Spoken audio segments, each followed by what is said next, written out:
Hey everybody, this is Mrs. Beer.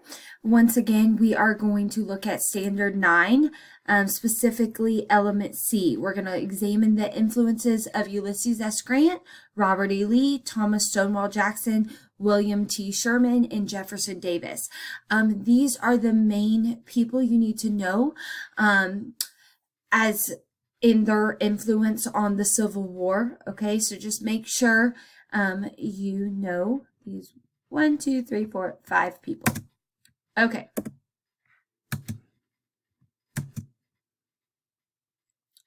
Okay, so we've talked about all the advantages that the North had over the South. But one advantage the Confederacy did have was their military leadership. Okay, so commanders from both sides were familiar with one another. Many of them had trained together at West Point Military Academy or served together in the Mexican War. But that is one advantage the South had at the onset of the war was their military leadership. Okay, so Robert E. Lee, he was the Confederate commander, and he was seen as the most capable military man of his time. He was actually offered a top position in the United States Army when the Civil War broke out. But as soon as his home state, Virginia, seceded and joined the Confederacy, he decided he needed to go with his home state and fight for the Confederacy as well. So we've already discussed all the disadvantages the Confederacy faced going into the war. But Lee, he was so gifted militarily that even though he was facing a much larger Union army and he had a lack of supplies, he was able to prolong the war and put up a really great fight for the South. Okay. So what made Lee an effective commander? And this was his military strategy that was able to withstand a larger Union army and prolong the war for the Confederacy. So Thomas Stonewall Jackson, he was also a great commander for Robert E. Lee's Confederate Army. He led his forces to victory in both battles at Bull Run.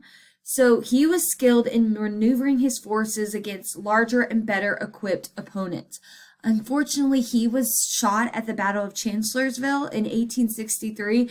So this was pretty early on in the war. And he died a few days later. So this was a huge loss for the Confederacy and General Lee. Okay.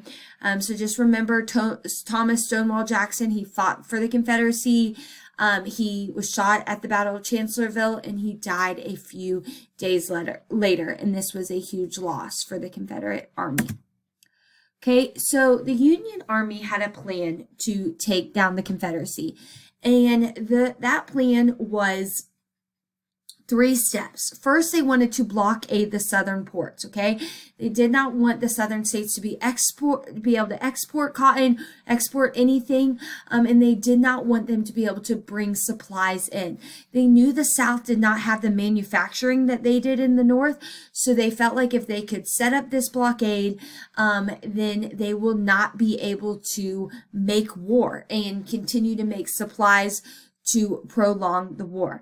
The second thing they wanted to do was gain control of the Mississippi River, and this would divide the Confederacy in 2, okay? And last but not least, capture Richmond, which was the Confederate capital. So Ulysses S. Grant, he was promoted to full command of the Union Army in March of 1864. It took a long time for Lincoln to decide who was going to command the Union Army. But the way Grant demonstrated his skill and aggressive approach in the battles in the West, especially at the siege at Vicksburg. The siege at Vicksburg, this was a huge turning point because the Union, they were able to accomplish part of the Anaconda Plan because after the siege at Vicksburg, they gained control of the Mississippi River, okay, splitting the Confederacy in 2. So like I said, this really got Grant recognized and led to his promotion of full command of the Union Army.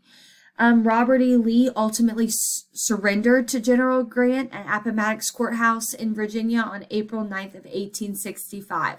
Okay, so Ulysses S. Grant, he was in command of the Union Army.